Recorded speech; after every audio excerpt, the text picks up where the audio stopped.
Hey guys, in this video, I will show you how to fix the iPhone camera black screen issue. All right, let's begin. First, check your iPhone case and make sure it isn't blocking the front or rear camera. If you recently installed a new case, it may be interfering with the camera.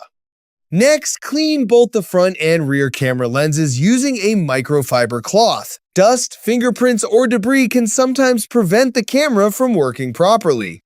If the camera is still showing a black screen, force close the camera app by swiping up from the bottom of the screen and closing it from the app switcher. Then reopen the camera app and check if it's working.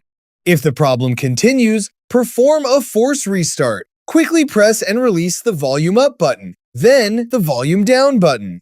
After that, press and hold the side button until the screen turns black and the Apple logo appears. This process is safe and won't erase any of your photos, videos, or other data.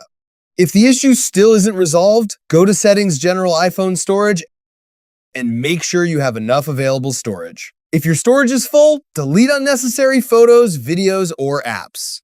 Finally, check for a software update by going to Settings, General, Software Update, and install any available updates, as they may fix camera-related bugs. So that's basically how you can fix the iPhone camera black screen issue. That's it for this video. Thanks!